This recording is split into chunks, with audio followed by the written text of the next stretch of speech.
Middle east में तनाव कम होने का नाम नहीं ले रहा। हिजबुल्ला के रॉकेट लॉन्चर से भी शाम होते ही रॉकेट आते हैं। हमास की कमर तोड़ चुका इजराइल हिजबुल्ला को हर फ्रंट पर कमजोर करने के लिए तुला है। उधर ईरान से भी उसका मुकाबला चल रहा है। मिडिल ईस्ट में हालात तनाव के हैं। अमेरिकी नए राष्ट्रपति ट्रंप के सत्ता में आते ही युद्ध में कोई नया मोड़ आएगा?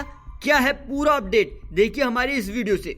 ना तो इजराइल चुप बैठने को तैयार है, ना ही उसके दुश्मन देश। लेबनान और इजराइल में ताबड़तोड़ एक के बाद एक हमले हो रहे हैं। हिजबुल्ला दावा कर रहा है कि उसने तेल अवीव में कई सैन्य ठिकानों को निशाना बनाया है। हिजबुल्ला आज भी इतना कमजोर होने के बाद भी रोज एक नहीं बल्कि कई मिसाइलें दाग रहा है। 30 से अधिक हमलों पर हिजबुल्ला ने माना है कि उसने लेबनान की सीमा के पास से रॉकेट दागे हैं। इजराइल लेबनान में हिजबुल्ला के ठिकानों पर लगातार बमबारी कर रहा है। इजराइल के ताजे हमलों में बेरूत, सीरिया, गाजा पर हमले किए, जिसमें बेरूत में 12, गाजा में 24 फिलिस्तीनी नागरिकों की मौत हो चुकी है।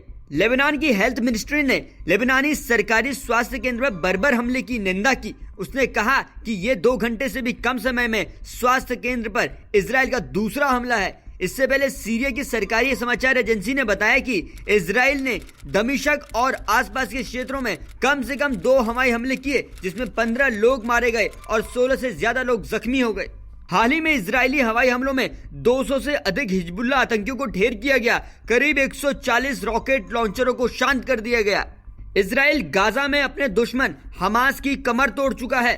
अब बारी हिजबुल्ला की है, लेकिन इस बार हिजबुल्ला के रॉकेट लॉन्चर भी खूब हल्ला बोल रहे हैं। उधर ईरान से युद्ध चल रहा है। इतने फ्रंट पर युद्ध होने के बावजूद इजराइल युद्ध में टिका है। अब अमेरिका में राष्ट्रपति चुनाव के नतीजे भी सामने आ गए हैं। कुछ ही दिनों में ट्रंप राष्ट्रपति बनेंगे और फिर इजराइल की ताकत में कितना इजाफा होगा, ये देखने वाली बात होगी। हालांकि अमेरिका की नीतियां हमेशा इजराइल के साथ ही दिखती हैं। किसी पार्टी की सत्ता में आते ही ये 19-20 जरूर हो सकती हैं, लेकिन नीतियां हमेशा इजराइल के पक्ष में दिखी हैं।